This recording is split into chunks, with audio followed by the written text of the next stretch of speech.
गीता महोत्सव को संबोधित करते हुए हरियाणा के मुख्यमंत्री मनोहर लाल ने कहा कि विश्व को शांति के रास्ते पर ले जाने का गीता शाश्वत संदेश देती है। गीता से ज्ञान की प्राप्ति होती है। भगवान श्री कृष्ण ने अर्जुन को गीता का ज्ञान दिया और गीता ही जीवन का आधार है। गीता की सार्थकता पहले भी थी और आज भी है और आगे भी रहेगी। गीता के जरिए दुनिया को दिशा दी जा सकती है। देखिए रिपोर्ट।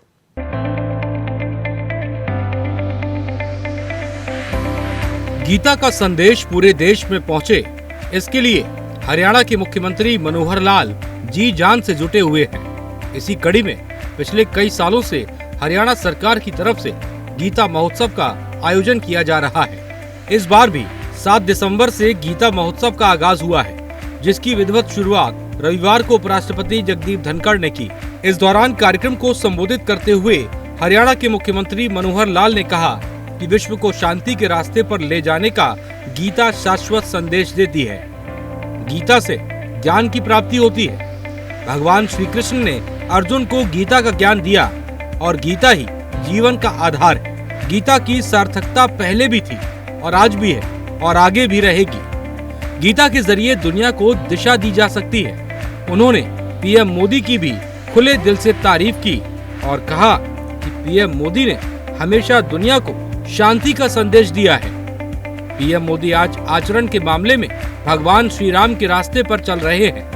वहीं कर्तव्य और कर्म की बात करें तो वे श्री कृष्ण भगवान के पद चिन्हों पर चल रहे हैं। बहुत ही प्रसन्नता का विषय है आज मेरे लिए, खासकर कि लगातार 8वां वर्ष ये हो रहा है कि जब अंतर्राष्ट्रीय स्तर का ये गीता जयंती का समारोह हो। हम कुरुक्षेत्र में लगातार 2016 से इसी स्वरूप में मनाते आ रहे हैं और ये और अच्छा विषय है कि हम इस प्रकार की संगोष्ठियों के माध्यम से गीता का संदेश देश और दुनिया में कैसे जाए, गीता का महत्व ये दुनिया को हम कैसे बता सकें, इस प्रकार की संगोष्ठी के माध्यम से हम लोग लगातार करते हैं। भाइयों बहनों, गीता के बारे में बोलना वास्तव में सूर्य को रोशनी दिखाने जैसा मेरे जैसा व्यक्ति जरूर सोचता है, क्योंकि बहुत ही विद्वान लोग इसके ऊपर अपना व्याख्यान देते हैं। गीता कोई केवल एक पुस्तक या ग्रंथ मात्र नहीं है, ये एक जीवन का सार है।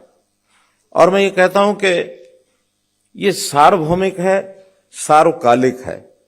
जब गीता संदेश भगवान कृष्ण जी ने सुनाया होगा, जो सार्थकता उस समय थी, आज भी सार्थकता उतनी उससे कम नहीं है।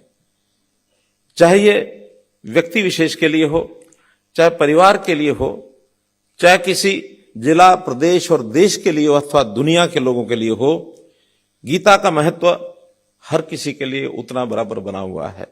तो गीता ऐसा शाश्वत संदेश देती है जो मनुष्य के स्वभाव के साथ जितना उथल पुथल मचता है, उसको ठीक करने के लिए, विश्व को सुखी बनाने के लिए, उसको शांति के रास्ते पर ले जाने के लिए, और एक प्रकार से गीता का महत्व ये हमको ध्यान में आता है। जब दो नागरिक आपस में विवाद कर बैठे, एक दूसरे से उलझते हैं, तो उनका फैसला तीसरा आदमी शायद करा लेता है। हमारी शासनिक प्रशासनिक व्यवस्थाएं भी ऐसी हैं। 2 परिवार लड़ते हैं, 2 गांव के लोगों के बीच में मतभेद हो जाते हैं, 2 जिले आपस में किसी प्रकार की कोई बात आपस में कर बैठते हैं, तो हमारी प्रशासनिक व्यवस्थाएं सब संभाल लेते हैं। लेकिन जब दुनिया का ऐसा स्वरूप, जो पूरी दुनिया एक इस नाते से कि एक इकाई के रूप में रहने की जिसकी आवश्यकता, वहां अगर देशों के बीच में कोई कन्फ्लिक्ट होता है तो कई बार संभालना बड़ा मुश्किल हो जाता है। और स्वाभाविक ये भी है कि आपस में छोटी इकाइयां, क्योंकि प्रतियोगी इकाइयां एक दूसरे के साथ होती हैं, भाइयों में हर कोई एक दूसरे से आगे निकलने की कोशिश करता है, जिले और प्रदेश एक दूसरे से आगे निकलने की कोशिश करते हैं। स्वस्थ प्रतियोगिता में कोई बात नहीं है, लेकिन जब संघर्ष हो जाए और उस संघर्ष में बड़ी इकाई सिर पर बैठी है तो शायद संभाल लेगी, लेकिन विश्व के अंदर संघर्ष हो जाए तो कोई ऐसी प्रशासनिक इकाई ऐसी नहीं है जो सबको बाध्य कर सके कि आपको इस दिशा में चलना, किसी को दंडित कर सके। गीता हमारे लिए रोशनी है।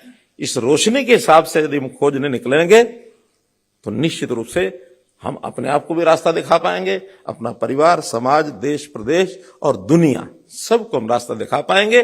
ये एक मंच है, अंतर्राष्ट्रीय गीता महोत्सव का ये जो मंच है, इस मंच का उपयोग हमको इन समस्याओं को खोजने के लिए करना होगा। इस मंच के माध्यम से अभी हमने प्रारंभ किया है और इस प्रारंभ करने में मुझे प्रसन्नता है आपको बताते हुए, दर्जन भर देश ऐसे हैं जो इस दिशा में आगे बढ़ गए हैं, जो अपने अपने देशों में अंतर्राष्ट्रीय गीता जयंती का महोत्सव कराने के लिए हमको निमंत्रण देते हैं। स्वामी जी कई देशों में जाकर के आए हैं, मॉरिशस भी गए हैं, कनाडा भी गए हैं, यूके में भी गए हैं, ऑस्ट्रेलिया गए हैं, अभी और देशों के निमंत्रण आ रहे हैं।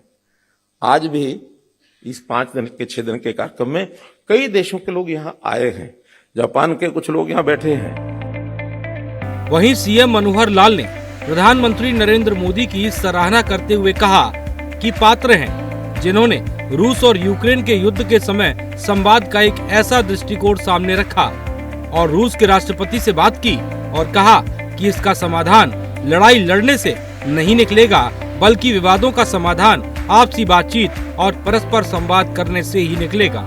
उन्होंने कहा कि पीएम का मर्यादा पुरुषोत्तम भगवान श्री राम की तरह आचरण है और कर्तव्य और कर्म के बारे में श्री कृष्ण के पद चिन्हों पर चल रहे हैं। दुनिया की कुछ समस्याएं हैं, उन समस्याओं को मिलकर के हल करना होगा। गरीबी है, महामारी है, अब हम कोविड को ही देख लें कि कोविड जैसी समस्याएं, महामारी पूरे विश्व को और ऐसा कई बार सर्वनाश की तरफ आगे धकेलने के लिए निकल गई। अगर ये समझदारी न दिखाई होती तो शायद बहुत बड़ा संकट आ सकता था। मैं अपने देश के प्रधानमंत्री जी की सराहना इस मामले में करता हूं कि हर समय एक दृष्टिकोण सामने रखते हैं।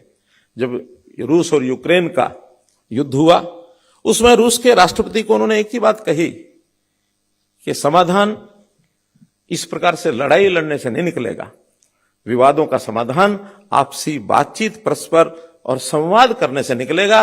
और उस समय के बाद पुतिन जो राष्ट्रपति रूस के जो थे, उन्होंने उस पंक्ति को पकड़कर उस दिशा को आगे बढ़ाया।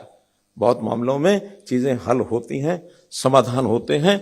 तो इस प्रकार से श्री नरेंद्र मोदी जी के बारे में अगर मैं वास्तव में कहूं तो ये कह सकते हैं कि जैसे आचरण में भगवान राम का एक आचरण था, भगवान के नाते नाम सोचे, मर्यादा पुरुषोत्तम राम के बारे में सोचे, तो आचरण में वो प्रभु रामचंद्र जी के रास्ते पर ही चल रहे हैं।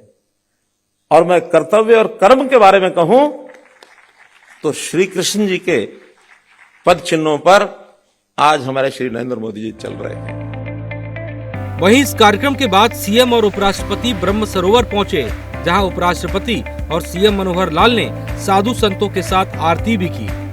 वहीं उपराष्ट्रपति के दौरे को लेकर सुरक्षा के चाक चौबंद इंतजाम किए गए थे। चप्पे चप्पे पर पुलिस फोर्स मौजूद थी। आपको बता दें कि इंटरनेशनल गीता महोत्सव में इन दिनों लोगों की काफी ज्यादा भीड़ भी देखने को मिल रही है और बड़ी तादाद में दूर दूर से पर्यटक यहाँ पहुँच रहे हैं। Bureau report, India voice.